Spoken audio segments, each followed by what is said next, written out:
열왕기상 5장 1절에서 6절에 있는 말씀 함께 보겠습니다. 열왕기상 5장 1절에서 6절의 말씀 우리 한 목소리로 읽겠습니다.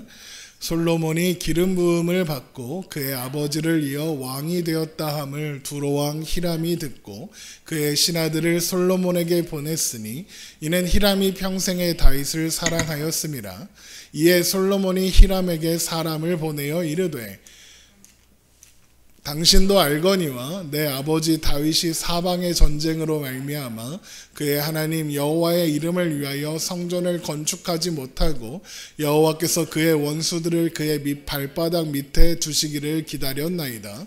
이제 내가 하나님 여호와께서 내게 사방의 태평을 주심에 원수도 없고 재앙도 없도다.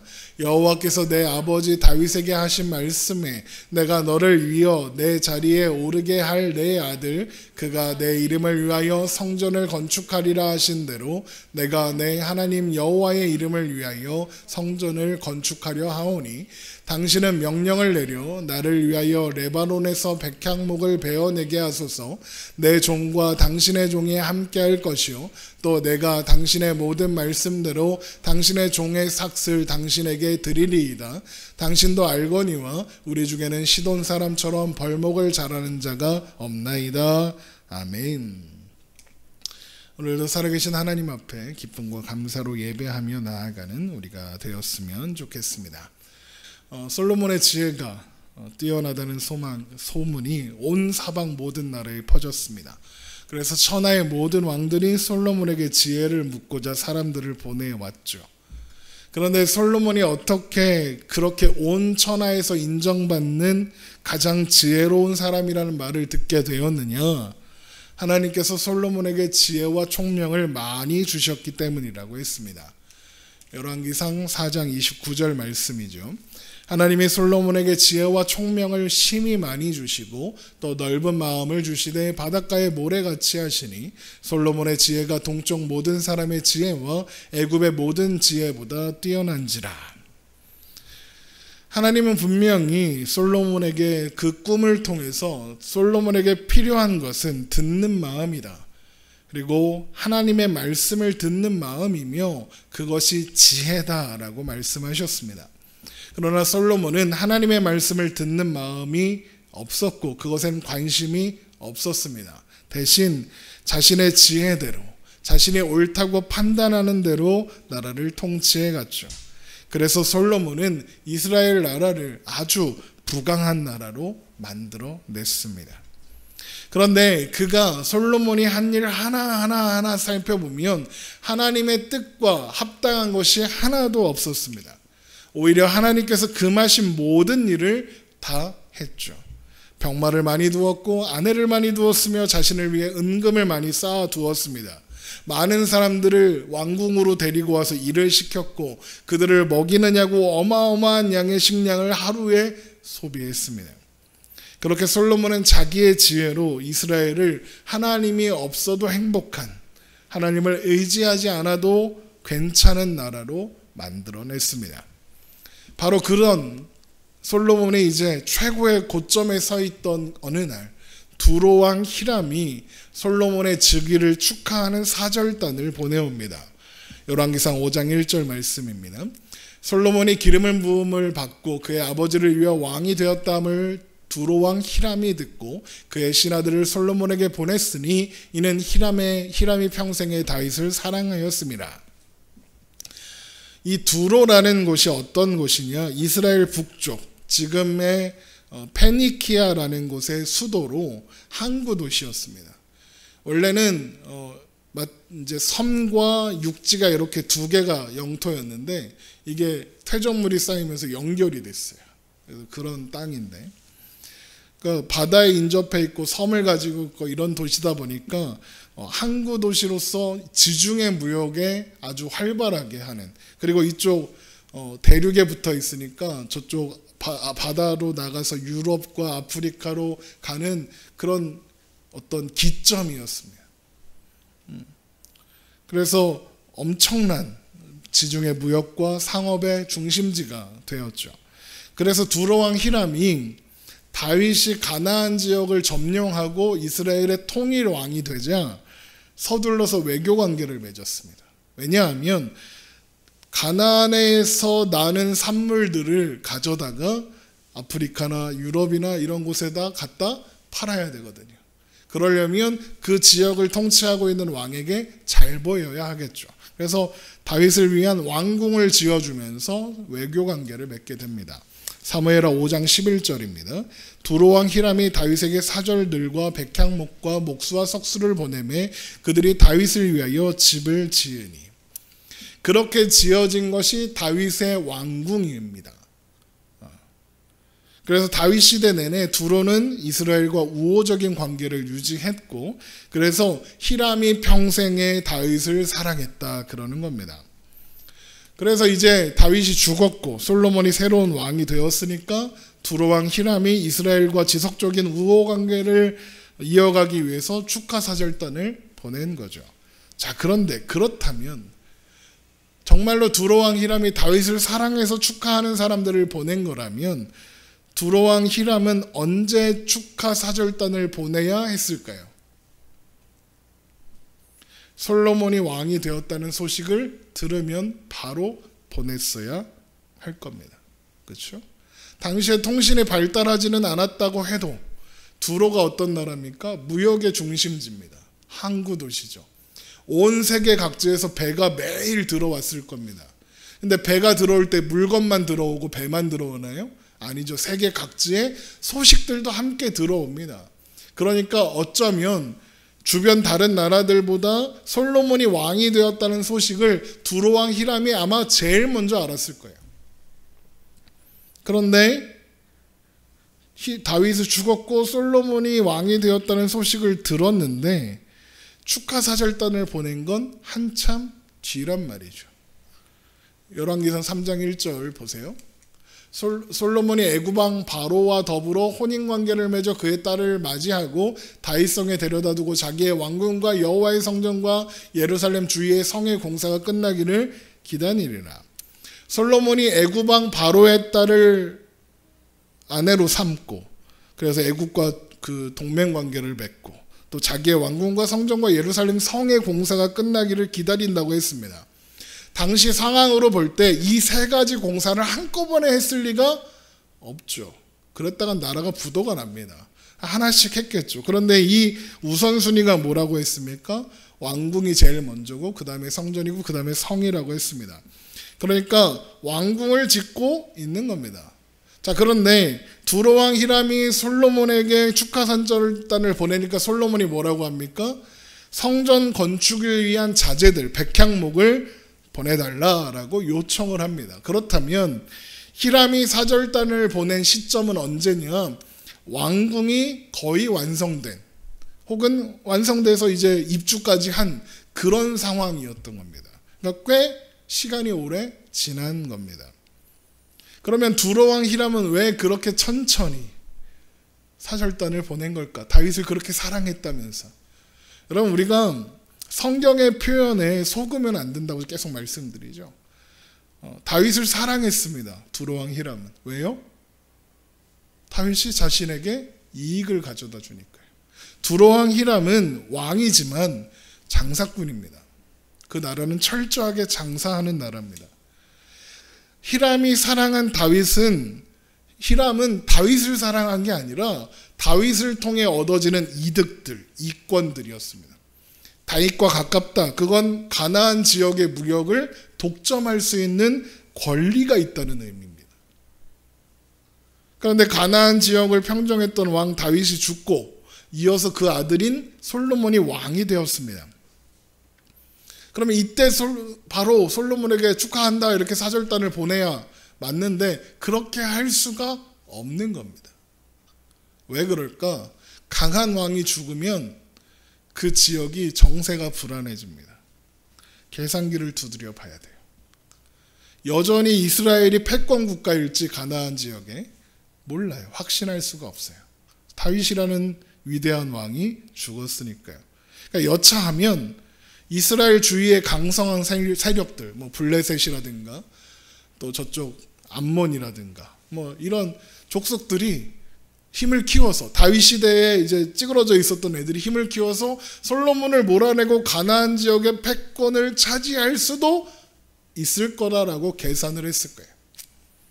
그러니까 만약에 다윗이 죽자마자 솔로몬이 왕이 되자마자 동맹왕 이제 축하사절단을 보내고 우린 돈독하게 하자 이랬다면, 만약에 가나안의 패권이 바뀌는 그런 사건이 일어난다면 어떻게 되겠습니까?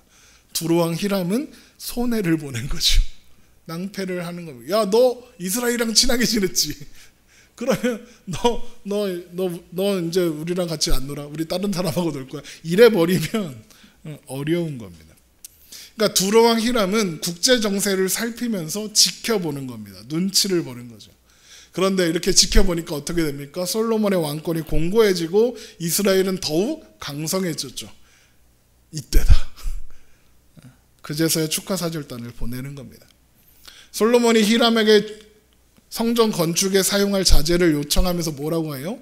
이제 내 하나님 여호와께서 내게 사방에 태평을 주심에 원수도 없고 재앙도 없도다. 그러니까 나라가 어느 정도 안정이 되고 시간이 흐른 뒤에 두로왕 히람이 축하사절단을 보냈다는 걸 알 수 있는 거예요.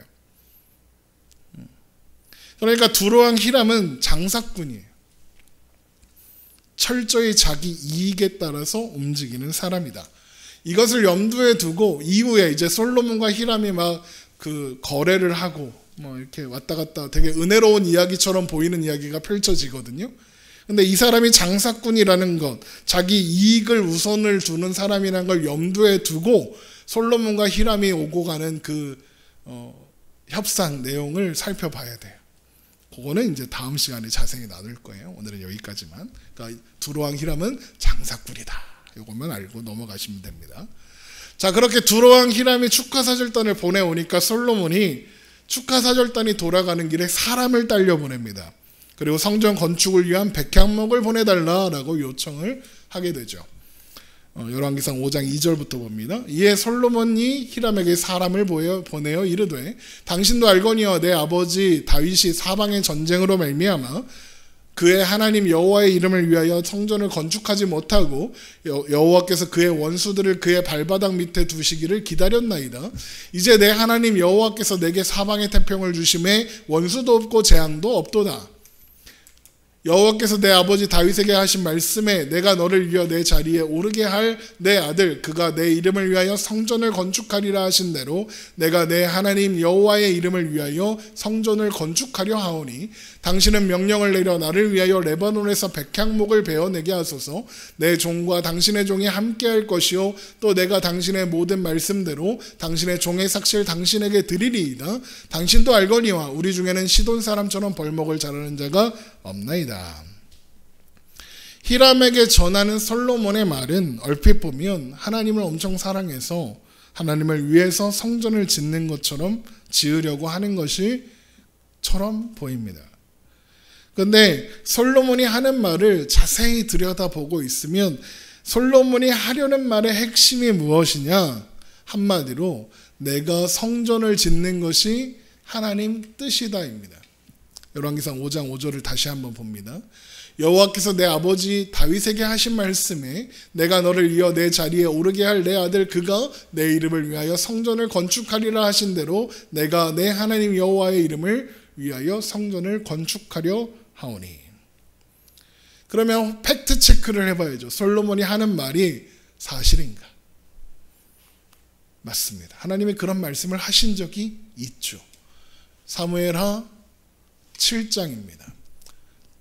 사무엘하 7장 11절 전에 내가 사사에게 명령하여 내 백성 이스라엘을 다스리던 때와 같지 아니하게 하고 너를 모든 원수에게서 벗어나 편히 쉬게 하리라. 여호와가 또 내게 이르노니 여호와가 너를 위하여 집을 짓고 내 수완이 차서 내 조상들과 함께 누울 때에 내가 내 몸에서 내 씨를 내 뒤에 세워 그의 나라를 견고하게 하리라. 그는 내 이름을 위하여 집을 건축할 것이요 나는 그의 나라 왕위를 영원히 견고하게 하리라. 나는 그에게 아버지가 되고 그는 내게 아들이 되리니 그가 만일 죄를 범하면 내가 사람의 매와 인생의 채찍으로 징계하려니와 내가 내 앞에서 물러나게 한 사울에게서 내 은총을 빼앗은 것처럼 그에게서 빼앗지는 아니하리라. 내 집과 내 나라가 내 앞에서 영원히 보존되고 내 왕위가 영원히 견고하리라 하셨다 하라. 이렇게 말씀하죠. 내 수완이 차서 죽을 때 그의 나라를 내 뒤에 세워서 그의 나라를 견고하게 할 건데 그 사람이 내 집을 지을 거다. 내 이름을 위하여 집을 지을 거다 그러죠. 이것이 솔로몬이 하는 말의 근거입니다. 그런데 그러면 이제 뭘 알아야 되느냐? 하나님께서 다윗에게 말씀하신 다윗의 몸에서 날 씨라는 것이 솔로몬이 맞나? 그걸 알아야겠죠. 이것이 가리키는 것이 솔로몬이다라고 하려면 성립해야 하는 조건이 하나 있습니다. 그게 뭐죠? 내가 그의 나라를 견고하게 하리라. 그게 이루어져야 맞습니다. 그렇죠? 그래야 그는 내 이름을 위하여 집을 건축할 것이다 해서 그도 솔로몬이 되는 겁니다. 그러면 솔로몬의 때에 그렇게 되었나요? 물론 솔로몬의 때에 이스라엘은 견고해졌습니다. 그런데 그렇게 되지 않은 게 하나 있죠. 뭡니까? 내가가 안 됐습니다. 하나님이 견고하게 하지 않으셨습니다. 누가 견고하게 했습니까? 솔로몬이 견고하게 했죠. 열왕기상 2장 46절입니다. 여호야다의 아들 분야에게 명령하며 그가 나가서 시므이를 치니 그가 죽은지라 이에 나라가 솔로몬의 손에 견고하여 지니라. 이 말씀을 나눌 때 말씀드렸던 것 기억하실 겁니다. 이스라엘이 하나님의 손이 아니라 솔로몬의 손에 의해 견고해졌습니다. 뭔가 같은 결과가 나왔으니까 그게 그거 아닙니까? 라고 생각할 수 있지만 아주 결정적인 차이가 있는 겁니다. 그러니까 적어도 하나님께서 약속하신 성전을 지을 다윗의 씨는 솔로몬은 아닌 겁니다.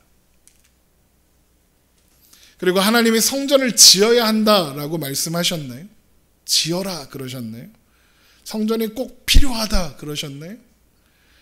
아니요. 성전은 필요 없다고 하셨습니다. 사무엘하 7장 5절 봅니다. 가서 내 종 다윗에게 말하기를 여호와께서 이와 같이 말씀하시되 내가 나를 위하여 내가 살 집을 건축하겠느냐? 내가 이스라엘 자손을 애굽에서 인도하여 내던 날부터 오늘까지 집에 살지 아니하고 장막과 성막 안에 다녔나니 이스라엘 자손과 더불어 다니는 모든 곳에서 내가 내 백성 이스라엘을 먹이라고 명령한 이스라엘 어느 지파들 가운데 하나에게 내가 말하기를 너희가 어찌하여 나를 위하여 백향목 집을 건축하지 아니하였느냐고 말하였느냐. 뭐라고 해요? 다윗아, 내가 언제 집 지어달라고 그랬냐? 내가 언제 너만 좋은 집 살고 나는 이렇게 텐트 같은데 색도 바라고 막 다 무너져가는 천막에다가 살게 한다고 내가 투덜거린 적 있냐? 내가 성막이 필요하면 네가 왕궁 멋지게 지을 때 야, 내 집부터 지어라. 왜 네 집부터 짓냐? 하지 않았겠냐? 필요 없으니까. 그거 필요 없으니까 내가 가만히 있지 않았겠냐? 그러시는 거죠. 그러면서 뭐라고 해요? 뭐라고 하세요? 내가 세우는 거야. 내가 만드는 거야. 너는 그것만 제대로 알아라. 그것만 알면 된다 그러시죠. 사무엘하 7장 8절. 그러므로 이제 내 종 다윗에게 이와 같이 말하라. 만군의 여호와께서 이와 같이 말씀하시기를 내가 너를 목장 곧 양을 따르는 데에서 데려다가 내 백성 이스라엘의 주권자로 삼고 내가 가는 모든 곳에서 내가 너와 함께 있어 내 모든 원수를 내 앞에서 멸하였은즉 땅의 위대한 자들의 이름같이 내 이름을 위대하게 만들어주리라. 내가 또 내 백성 이스라엘을 위하여 한 곳을 정하여 그를 심고 그를 거주하게 하고 다시 옮기지 못하게 하며 악한 종류로 전과 같이 그들을 해하지 못하게 하여 전에 내가 사사에게 명령하여 내 백성 이스라엘을 다스리던 때와 같지 않게 아니하게 하고 너를 모든 원수에게서 벗어나 편히 쉬게 하리라. 여호와가 또 내게 이르노니 여호와가 너를 위하여 집을 짓고 내 수완이 차서 내 조상들과 함께 누울 때에 내가 내 몸에서 내 씨를 내 뒤에 세워 그의 나라를 견고하게 하리라. 그는 내 이름을 위하여 집을 건축할 것이요 나는 그의 나라 왕위를 영원히 견고하게 하리라. 핵심은 여호와가 너를 위하여 집을 짓고입니다. 내가 너를 위해서 집을 짓는 거야. 그러시는 거죠. 애초에 하나님은 땅에 지어질 건물로서 성전을 요구하신 적이 없어요. 바라지 않으세요. 그러면 하나님의 이름을 위해 집을 건축한다라는 건 도대체 뭘까요? 그 사람은 도대체 누굴까요? 우리 그걸 알아야겠죠. 하나님이 땅에 건물로 지어질 성전은 원하지 않으신다면 도대체 그 집은 뭘까? 요한복음 2장 18절입니다. 이에 유대인들에게 대답하여 예수께 말하기를 내가 이런 일을 행하니 무슨 표적을 우리에게 보이겠느냐?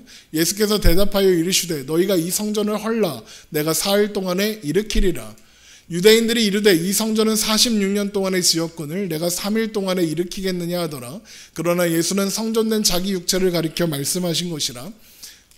죽은 자 가운데서 살아나신 후에야 제자들이 이 말씀하신 것을 기억하고 성경과 예수께서 하신 말씀을 믿었더라. 그러나 예수는 성전된 자기 육체를 가리켜 말씀하시라. 여러분, 예수님이, 예수 그리스도가 하나님이 세우시겠다고 하신 성전의 실체입니다. 영원히 견고하게 하실 나라는 이스라엘이라는 이 땅에 보이는 나라가 아니라 예수 그리스도께서, 예수님께서 죽으심으로써 시작되는 나라, 세워지는 나라, 하나님 나라입니다. 그리고 그 나라가 하나님께서 우리를 위하여 지으시겠다는 집의 실체예요. 그래서 요한계시록, 우리 얼마 전까지 살펴봤던 요한계시록에 이런 말씀이 있는 거예요. 성 안에서 내가, 요한계시록 21장 22절, 성 안에서 내가 성전을 보지 못하였으니 이는 주 하나님 곧 전능하신 이와 및 어린 양이 그 성전이심이라. 하나님과 어린 양이 함께 성전으로서 함께 계시는 곳, 거기가 하나님 나라예요. 그래서 예수님께서 제자들과 마지막 유월절 식사, 최후의 만찬을 나누실 때 이런 말씀을 하시는 거예요. 자신이 십자가에 죽을 거다, 너희들을 떠나야 된다, 이렇게 말씀하시고는 제자들한테 이런 말씀을 하세요. 그러니까 예수님이 떠나신다 그러니까 제자들이 근심하는 표정을 보였을 거 아니에요? 그러니까 예수님이 하시는 말씀이에요. 너희는 마음에 근심하지 말라. 하나님을 믿으니 또 나를 믿으라. 내 아버지 집에 거할 곳이 많도다. 그렇지 않으면 너희에게 일렀으리라. 내가 너희를 위하여 거처를 예비하러 가노니 가서 너희를 위하여 거처를 예비하면 내가 다시 와서 너희를 내게로 영접하여 나 있는 곳에 너희도 있게 하리라. 내가 어디로 가는지 그 길을 너희가 아느니라. 예수님께서 십자가에서 죽으시고 그들을 떠나야 하는 이유가 뭐라고 하십니까? 너희를 위하여 거처를 예비하러 가노니, 너희들을 위한 집을 준비하러 가노니. 이것이 하나님께서 지어주시겠다고 하신, 약속하신 그 집이에요. 그게 우리에게 허락된 집이고요.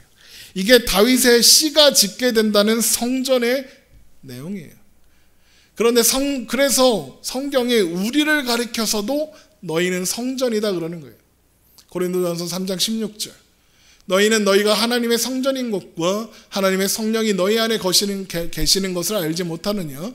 누구든지 하나님의 성전을 더럽히면 하나님이 그 사람을 멸하시리라. 하나님의 성전은 거룩하니 너희도 그러하니라. 우리가 성전이라는. 왜? 예수 그리스도께서 우리 안에 계시니까요.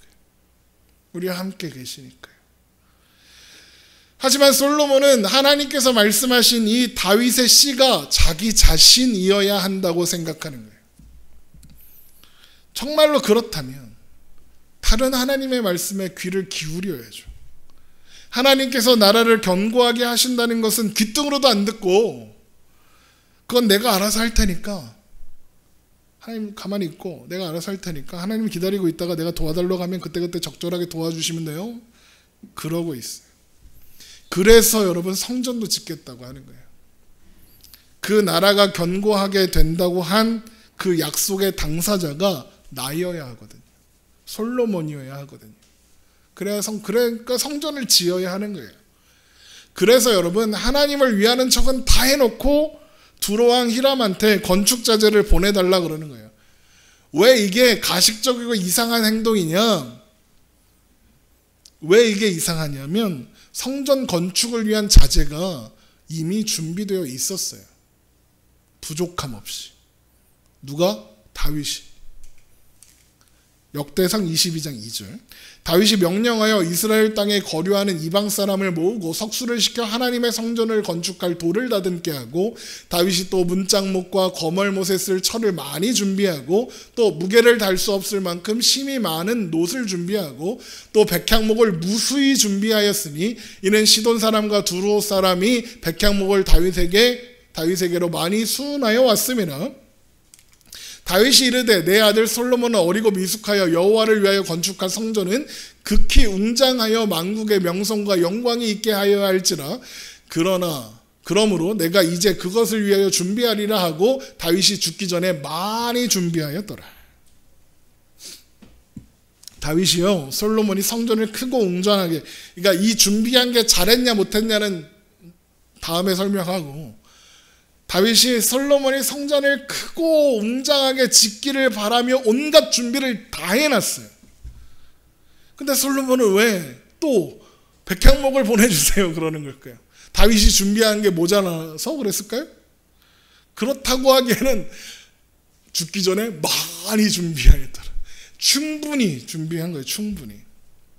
그런데도 솔로몬은 성전을 짓게 했다고 하면서 두로왕 히람한테 건축자재 좀 보내줘 라고 하는 거죠.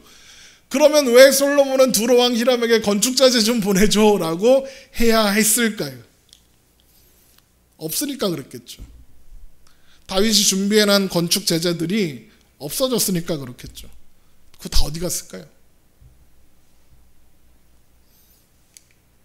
열왕기상 3장 1절. 솔로몬이 애굽 왕 바로와 더불어 혼인관계를 맺어 그의 딸을 맞이하고 다윗성에 데려다주고 자기의 왕궁과 여호와의 성전과 예루살렘 주위의 성의 공사가 끝나기를 기다린지라. 이게 우선순위라고 했죠. 자기 왕궁을 먼저 지었어요. 다윗이 왕궁을 어떻게 지었었죠? 두로왕 히람이 보낸 백향목을 가지고 두로의 사람들의 기술자들이, 그러니까 당시 최고의 건축 기술을 가진 사람들이 크고 웅장하게 지어줬어요. 그러니까 다윗을 위한 왕궁도 모르긴 몰라도 엄청 크고 웅장했다는 거예요. 그런데 이제 솔로몬이 자신을 위한 왕궁을 짓고 싶어요. 그럼 어떻게 해야 할까요? 다윗의 왕궁보다 초라하면 안 돼요. 왜? 아버지 다윗보다 내가 훌륭한 왕이다라고 해야 되니까요. 내가 더 힘있는 왕이다, 이거 해야 하거든요. 그런데 아버지의 왕궁에 쓰인 재료가 뭐예요? 그 두로에서 온 백향목이에요. 근데 그 재료가 저기 가득 쌓여 있어요. 다윗은 솔로몬한테 이거 성전 지을 때 써라 그랬겠죠. 근데 지금 당장 제일 먼저 짓고 싶은 건 뭐예요? 왕궁이에요. 그래서 어떻게 했을 거예요? 그걸로 왕궁 지은 거죠. 뭐. 그래서 정작 성전 지을 자재가 없는 거예요. 그래서 보내달라고 그러는 거예요. 마침 두로왕 히람이 축하사절단 보내서 동맹 맺자고 그러는 거야. 야, 잘됐다. 성전 지어야 되는데 이제 재료가 없네. 백향목 좀 보내줘봐. 그러는 거죠. 그러면 정말로 솔로몬이 하나님을 위해 하나님의 뜻을 이루기 위해 성전을 짓는 거 맞나요?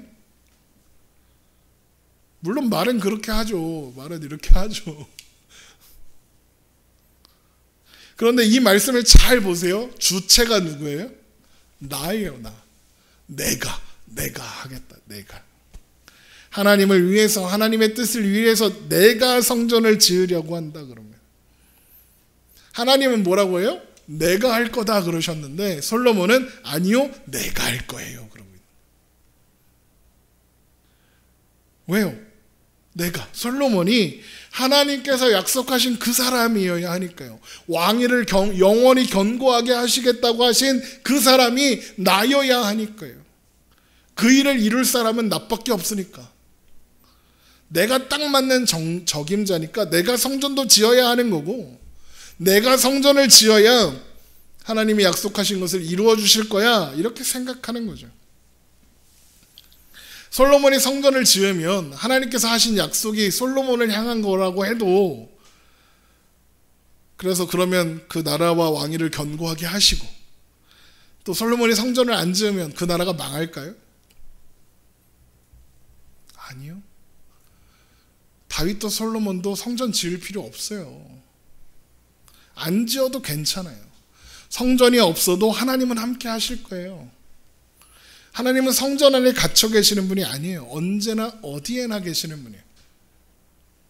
하나님이 원하시는 건 우리가 하나님과 함께 있는 거지, 어떤 건물을 만들어서 하나님 여기 계세요 하는 게 아니라고요. 하나님은 우리가, 하나님과 함께 있는 우리가 성전으로 세워져 가는 걸 원하시지, 화려하고 웅장한 건물 막 세우는 거 별로 안 좋아해요. 소용없어요. 필요 없어요. 하나님이 함께 계시면 상가 2층 월세 내는 이것도 성전이에요. 하나님이 함께 계시면 반지하 원룸이어도 성전이에요. 하나님이 함께 계시면 길바닥도 성전이에요. 우리가 있는 그곳이 성전이라고요. 그래서 제가 제일 좋아하는 찬송가가 이거예요. 483장. 여기 중에 3절 가사. 높은 산이 거친 들이 초막이나 군거리나 내 주 예수 모신 것이 그 어디나 하늘나라. 할렐루야 찬양하세요. 내 모든 죄 사함 받고 주 예수와 동행하니 그 어디나 하늘나라. 주님과 함께하는 나라가, 그 곳이 하늘나라예요. 하나님 나라라고요. 우리는 자꾸만 솔로몬처럼 내가 뭔가 해서, 그래서 하나님 앞에 인정을 받아야 된다 이렇게 생각해요. 그래서 예배를, 헌금을, 전도를, 또 여러 가지 일들을 해요. 교회를 크게 지어야 하나님 영광 받으신다. 그래갖고 법도 어기고 그냥 지어요. 거대하게 몇백억씩 대출 받아서 해갖고 지어요. 그럼 하나님이 우리 교회에 축복을 주실 거다, 그렇게 생각하는 거예요. 여러분, 오늘 종교개혁주의라고 했죠. 종교개혁이 그래서 일어났어요. 하나님의 복을 받기 위해 성전을 짓자. 그 로마 가톨릭이 무슨 짓을 했어요? 면죄부를 팔았어요. 야, 이거 하면 죄 용서받을 수 있어. 어렵게 기도하고 이런 거 할 필요 없어. 요거 한 장만 있으면 돼. 그리고 천국 가는 프리 티켓이야. 그래갖고 사람들한테 돈 걷어서 성전 지으려고 했다고요. 나중에는 하다 못해서 지옥 간 사람도 불러 올릴 수 있다 그 지경까지는. 죽은 사람을 위해서 사면 그 사람이 혹시 지옥에 갔을지. 또 천주교에는 캐톨릭 연옥이라는 개념이 있는데, 연옥에 있는 사람이 천국에 있는지 모르잖아. 이걸 사면 이 사람이 천국으로 바로 옮겨진다. 야, 너 엄마 천국에 있었으면 좋겠어, 지옥에 있었으면 좋겠어? 엄마 천국 보내고 싶으면 이거 사. 이렇게 했단 말이에요. 뭐 하려고? 건물 지으려고. 그게 하나님께 영광이라고. 그래서 종교개혁이 일어난 거예요. 안으로부터 썩어 들어가는 거예요. 물론 하나님은 우리에게 많은 걸 요구하세요. 11조 하라고 하셨고요. 예배 잘 드릴, 주일 성수 하라고 하셨고요. 전도하라고 하셨어요. 헌신도 하라고 하셨고, 사랑도 하라고 하셨고, 섬기라고 하셨어요. 그런데 하나님이 우리에게 그런 걸 요구하시는 이유가 뭘까요? 하나님이 그런 게 필요해서 우리한테 요구하시는 걸까요? 하나님이 돈이 필요해갖고 11조 하라고 하시는 걸까요? 헌금하라고 하시는 걸까요? 하나님이 우리가 주일날 예배 안 드리면 하나님이 영광을 못 받으셔서 슬퍼하시고 그럴까요? 우리가 전도 안 하면 복음이 안전해질까요? 아니요. 전혀요. 하나님은 하나님이시잖아요. 하나님은 돈이 무슨 소용이에요? 우리가 예배 안 드린다고 하나님의 영광이 훼손되지 않아요. 우리가 전도 안 해도요, 하나님은 복음이 전해지게 하세요. 그런데 하나님은 우리에게 그걸 자꾸 요구하세요. 11조 해라, 주일 성수해라, 전도해라, 헌신해라, 섬겨라. 왜 요구하실까요? 부모가 자녀한테 공부해라, 왜 그러나요? 나조차 그러는 건가요? 공부 좀 해라, 핸드폰 좀 그만해라. 왜 그러죠? 잘 되라 그러는 거잖아요. 핸드폰 들여보고 있는 시간에 책 한 권을 읽으면 네 인생이 달라질 거야. 그거 아닐까요? 우리를 위해서 요구하시는 거잖아요. 하나님조차고 요구하시는 게 하나도 없어요. 우리를 위해서 요구하시는 거예요. 예배, 헌금, 전도, 기타 여러 가지 헌신들 다 우리한테 유익이 되기 때문에 하나님이 원하시는 거예요. 하라고 하시는 거예요. 11조를 하면 내가 누리고 사는 모든 것이 하나님의 은혜임을 알게 되니까 물질에 매여 살지 않을 수 있어. 주일에 예배를 드리면 말씀을 통해서 하나님께서 함께 하시는 걸 느낄 수 있고 확인할 수 있어. 하나님이 우리에게 요구하시는 건 다 하나님이 우리를 만나시고 우리를 자라게 하시고 우리를 자유하게 하시고 사랑을 배우게 하시기 위해서 요구하는 거지, 하나님이 그게 필요해갖고 요구하시는 게 아니라고요. 우리가 예배드리면 하나님 기분 좋으니까 예배드리라고 하는 게 아니라고요. 여러분, 이걸 놓치면 신앙생활이 짐이 돼요. 예배하는 게, 헌금 드리는 게, 전도하는 게, 헌신하는 게 스트레스가 된다고요. 하나님은 우리에게 우리의 짐을 가볍게 해주시겠다고 하시는데 우리는 자꾸 하나님한테 짐을 막 넘겨받아서 막 뒤집어 쓰고 그러려고 해요. 아니요. 하나님과 함께 있으면 그걸로 충분한 거예요. 하나님 안에 있으면 성전 필요 없어요.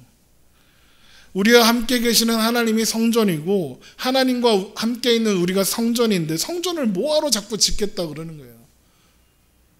솔로몬은 이걸 놓치고 있는 거예요. 그리고 이걸 아는 사람의 신앙생활은 기뻐요. 예배, 헌금, 전도, 헌신이 행복해요. 왜? 내가 이걸 잘해야 그래서 인정받으려는 게 아니라 그냥 이거 하는 게 좋아서, 이거 하는 걸 하나님이 그냥 기뻐하신다는 걸 아니까. 예배하는 시간이 너무 행복해서 예배 시간이 기다려지고 예배 드리러 가고 싶어지고 말씀 듣고 싶어지고 내가 누리고 사는 모든 것 중에 하나님이 주시지 않은 것이 하나도 없다는 걸 아니까 그게 너무 감사해서 그 감사를 기억하기 위해서 11조도 하고 헌금도 하고 하나님과 함께 사는 게 너무 좋은데 나만 알고 있기 너무 아까우니까 전도도 하는 거예요. 여러분, 맛있는 식당 가서 맛있는 밥, 맛있는 막 맛집 발견하면 막 얘기해주고 싶잖아요. 야, 저기 어디가 닭갈비에 맛있다, 어디가 순대국밥이 맛있다 얘기해주고 싶잖아요. 맛집도 그런데 하나님과 사는 게 그렇게 좋다는 걸 아는데 어떻게 안전하냐고요. 청소를 하나, 설거지를 하나, 쓰레기를 줍나, 뭐를 하나 하나님이 함께 하시니까 야, 참 좋다. 그래서 하는 거예요. 이걸 알아야 돼요. 우리의 삶은 우리가 책임지고 사는 게 아니라 하나님이 책임지시고 하나님이 인도하시는 삶이다. 이걸 알아야 되는 거예요. 솔로몬은 지금 그걸 놓치고 있어요. 그런데 하나님이 그런 솔로몬을 포기하셨냐? 지금 다 내버려 두고 계시잖아요.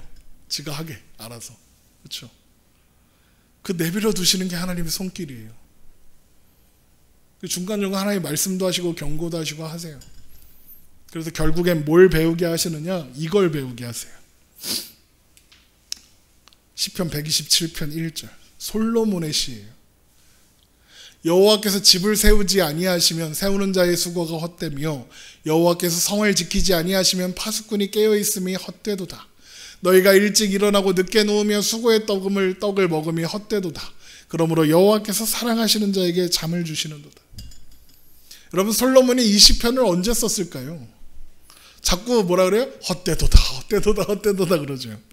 이걸 봐서는 솔로몬이 이 시편을 쓴 건 전도서를 쓴 때와 비슷할 거예요. 그러니까 솔로몬의 말년인 거죠. 자기의 지혜로 자기의 힘으로 해야 하는 줄 알고 평생을 산 솔로몬은 결국에는 깨닫게 되는 거예요. 하나님이 함께 하시지 않으면 아무것도 아니구나. 난 참 바보처럼 살았구나. 내가 잠언에 써놓은 대로 살기만 했어도 내가 이 지경은 안 됐을 텐데, 이렇게 헛되지는 않았을 텐데. 그렇구나. 여호와께서 사랑하시는 자에게 잠을 주시는 거구나. 나는 평생 편안히 잠들지 못했는데, 그런데 내가 평안히 자고 일어나고 먹고 마시고 살 수 있었던 거 다 하나님의 은혜였구나.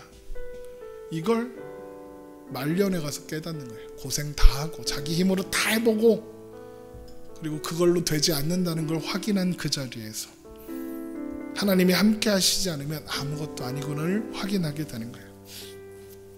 여러분, 우리의 삶도 결국에는 이 고백을 향해 가는 삶이에요. 우리의 삶도 이걸 계속 확인하는 삶이에요. 우리의 고백이, 솔로몬의 고백이 우리의 고백이어야 하는 거예요. 하나님이 함께 하시면, 함께 하시지 않으면 아무리 성공해도 아무 소용없어요. 아무리 돈을 많이 벌어서 막 집에 돈을 쌓아놓을 데가 없을 만큼 쌓아놔도 하나님이 야, 오늘 너의 영혼 내가 걷어갈 거야 하시면 끝이에요. 아무것도 가져가지 못하잖아요. 하나님이 함께 하시면 나는 아무것도 아닙니다. 내가 하는 모든 일이 헛됩니다. 이게 솔로몬이 평생을 배워야 했던 거예요. 우리는 솔로몬한테 미리 배웠잖아요. 그러니까 그 헛된 길을 가지 않도록 생각해야죠. 내가 하는 모든 일이 헛됩니다. 하나님과 함께하지 않으면 아무 소용없습니다. 솔로몬이 평생을 통해 배운 이 고백이 우리의 고백이기를 소망합니다. 이 솔로몬의 고백을 잊지 않으시기 바랍니다. 하나님께서 결국에는 이 솔로몬의 고백을 우리 삶 가운데서도 받아내실 거예요. 그것을 기억하며 하나님 안에 있는 것이 가장 복된 줄 알며 내가 하는 것이 아니라 하나님이 이루시는 것, 하나님과 함께하는 이 자리가 성전이고 하나님 나라라는 걸 기억하고 오늘을 살아가는 우리가 되기를 주님의 이름으로 축원합니다. 기도하겠습니다.